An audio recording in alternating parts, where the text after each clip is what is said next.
अगली खबर का रुख करते हैं। उत्तर प्रदेश के प्रयागराज का कुख्यात अपराधी अतीक अहमद, जिसे कुछ वक्त पहले तक किसी भी मामले में सजा नहीं हो पाई थी, जो खुलेआम दिन दहाड़े हत्या करवा देता था और उसे सजा का खौफ भी नहीं होता था, वो अपराधी कानून के सामने घुटने टेक रहा है, अपने गुनाह की गवाही दे रहा है। गुरुवार को अतीक अहमद के बेटे असद को यूपी एटीएस ने झांसी में मार गिराया था।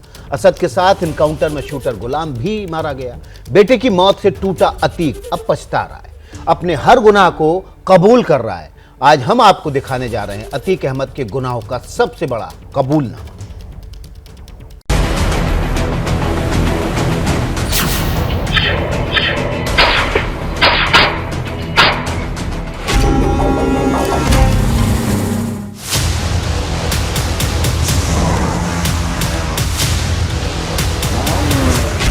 मामले में जो अब तक जानकारी छनकर सामने आई है, उससे ये साफ होता जा रहा है कि अतीक और अशरफ ने ही इस पूरे हत्याकांड की साजिश रची थी। माफिया अतीक अहमद से हुई पूछताछ में तमाम इस तरीके की जानकारियां भी मिली हैं कि किस तरीके से पाकिस्तानी कनेक्शन था, किस तरीके से पाकिस्तान से ड्रोन के जरिए हथियार मंगाए जाते थे, किस तरीके से प्रयागराज और आसपास के तमाम जिलों, चाहे वो कौशाम्बी हो, चाहे फतेहपुर हो, चाहे उन्नाव हो, वहां पर बमों और असलहों का जखीरा तैयार करके रखा गया था। 7 घंटे की पूछताछ हुई है देर रात में, या यूं कहे कि पूरी रात जो पूछताछ हुई है, रात में 1 बजे से लेकर के जो सुबह 8:30 बजे 9 बजे तक जो पूछताछ हुई है, उस दौरान यही पूछा गया पहले दोनों को अलग अलग बैठा करके कि आखिर ये बताइए कि आखिर असद यहाँ पर कैसे पहुंचा, असद को किसने निर्देश दिया था, हथियार कहां से पहुंचे, शाइस्ता को जो है कैसे मैसेज दिया गया। वो ये कहता रहा कि हाँ जो है ये तो जो है ये उसकी कोई गलती नहीं थी, मेरी गलती थी। ये जो एक बूढ़े बाप के ऊपर इससे ज्यादा जो है क्या गम का पहाड़ टूटेगा कि उसको अपने जवान बेटे का जनाजा उठाना पड़ रहा है। टीवी स्क्रीन पर मौजूद ये तस्वीरें प्रयागराज के कोर्ट परिसर में उस वक्त की हैं, जब अतीक अहमद को बेटे असद के एनकाउंटर की खबर मिल चुकी थी।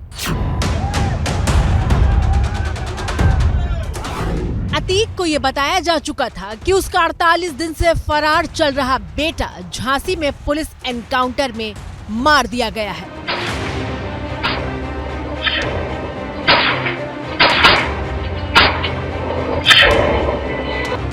चारों तरफ शोर था। वकील अतीक और अशरफ के खिलाफ नारेबाजी कर रहे थे, गाली गलौज हो रही थी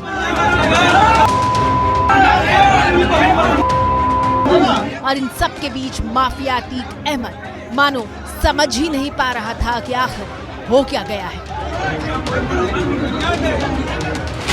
जिस वक्त अतीक को असद की मौत की खबर मिली, वो पेशी के लिए खड़ा था। खबर सुनते ही वो गश खाकर गिर पड़ा था, रोने लगा था। और अब खबर सामने आई है कि प्रयागराज के धूमनगंज थाने में पूछताछ के दौरान पूरी रात अतीक लगातार रोता रहा। रात भर असद की मौत का मातम मनाता रहा। अतीक अहमद से जो पुलिस वाले पूछताछ कर रहे थे, उसने कई बार उनसे कहा कि मेरा सब कुछ मिट्टी में मिल चुका है, मैं पूरी तरह बर्बाद हो चुका हूँ। अतीक लगातार रो रहा था और पूछताछ के दौरान उसने बार बार ये बात दोहराई कि उसकी तबीयत बिगड़ रही है। रोते रोते अतीक का गला सूख रहा था और वो बार बार पानी मांग रहा था।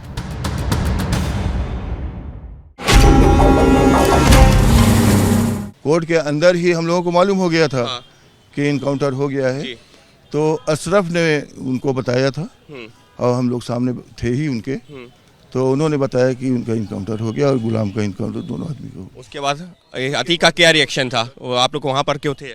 अब औलाद तो है ही है, इम्प्रेशन तो गम का होगा ही, उसमें जितने थे सब गमगीन थे। अफसोस तो होने होना है, बॉडी लैंग्वेज तो अफसोस की औलाद की, चाहे जिसके औलाद हो, औलाद की पीड़ा होती है। गुरुवार को ही ये खबर आई थी कि असद के एनकाउंटर के बाद ही अतीक ने कहा था कि उसकी गलती की सजा असद ने भुगती है। अतीक को ये बात खाए जा रही थी कि वो असद के जनाजे में जा पाएगा या नहीं। पूछताछ कर रही पुलिस टीम से अतीक ने बार बार ये सवाल पूछा कि क्या मैं अपने बेटे के जनाजे में शामिल हो पाऊंगा। अतीक असद की मौत से इस कदर परेशान था कि वो पानी मांग रहा था और बार बार वॉशरूम जा रहा था। अतीक ने पुलिस वालों के सामने कहा कि दुनिया का सबसे बड़ा गम बुजुर्ग पिता के कंधों पर जवान बेटे का शव होता है।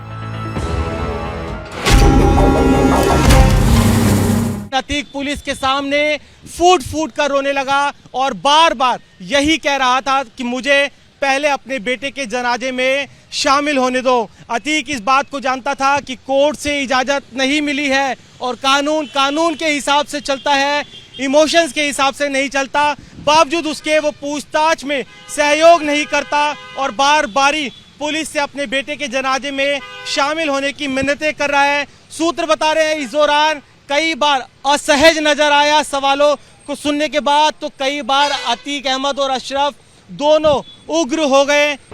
लेकिन ये बात अतीक अहमद को उस वक्त समझ नहीं आई थी जब उमेश पाल हत्याकांड में उसने असद की एंट्री करवाई थी।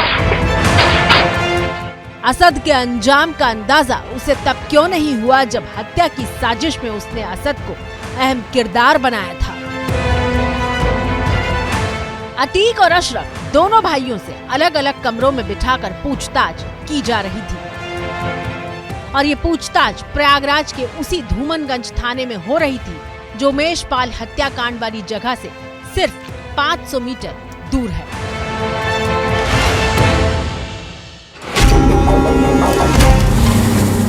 अतीक और अशरफ दोनों को बोरे पर आमने सामने जमीन पर बैठाया गया और उनके सामने सवालों की फहरिस्त रख दी कि कैसे उन्होंने इस हत्याकांड को अंजाम दिया, किस तरीके से साबरमती जेल के अंदर उसने पूरी साजिश रची, कैसे अतीक ने अपनी पत्नी को शाइस्ता प्रवीण को इस हत्याकांड को अंजाम देने के आदेश दिए, कहां से जो मोबाइल फोन और सिम है वो खरीदे गए थे, किस तरीके से अतीक और अशरफ तक ये मोबाइल फोन और सिम पहुंचे, किस तरीके से ये सभी शूटर्स और अतीक अशरफ जो चैट से ऑनलाइन चैटिंग ऐप के जरिए दूसरे प्लेटफॉर्म के जरिए आपस में संपर्क थे। इस थाने के भीतर अतीक पर पुलिस वालों ने सवालों की बौछार कर रखी थी। पहले राउंड के करीब 7.5 घंटे की पूछताछ में अतीक से 200 सवाल पूछे गए। मिसाल के तौर पर उमेश पाल की हत्या को अंजाम देने का आइडिया किसका था? हत्याकांड को अंजाम देने का मकसद क्या था? उमेश पाल को गवाही देने के बाद क्यों मारा? उसकी गवाही तो हो चुकी थी। हत्या की साजिश बरेली जेल में रची गई या फिर साबरमती जेल से? हत्या के बाद आरोपियों का एग्जिट प्लान क्या था? साजिश में अतीक की पत्नी शाइस्ता की भूमिका क्या है?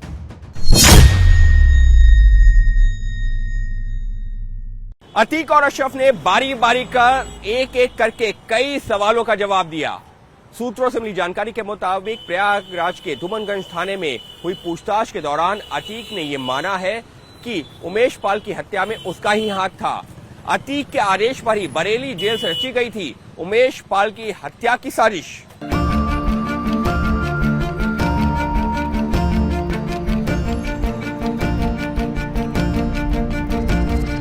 उत्तर प्रदेश की बरेली जेल जहां अतीक का छोटा भाई अशरफ बंद था। तारीख थी 11 फरवरी। तब बरेली जेल में असद और शूटर गुलाम मोहम्मद बमबाज गुड्डू मुस्लिम समेत 9 लोग मीटिंग करने के लिए पहुंचे थे। 11 फरवरी को सुबह 11 बजे का वक्त हो रहा था जब असद की आईडी लेकर अशरफ का साला सद्दाम, लल्ला गद्दी, शूटर विजय उर्फ उस्मान चौधरी जैसे 9 लोग अशरफ से मिलने जेल के भीतर पहुंचे थे। ये मुलाकात करीब 2 घंटे 10 मिनट तक चली। इसी दिन हत्याकांड का पूरा खाका तय हुआ था। दोपहर 1:10 पर सब जेल से बाहर निकले थे।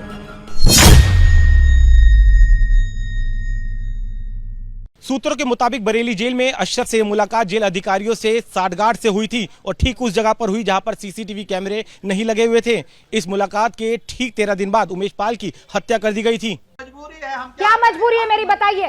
मैं अभी आपको बताती हूँ कि मैंने ओए होए होए होए नमकीन के चटकारे लेते हुए टकटकी मार के डिबेट शो को पॉज रिपीट कर करके देख रहे हैं जोगिंदर जी।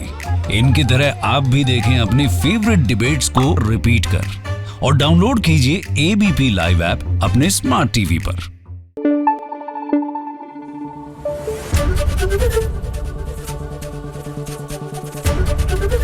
एबीपी न्यूज आपको रखे आगे।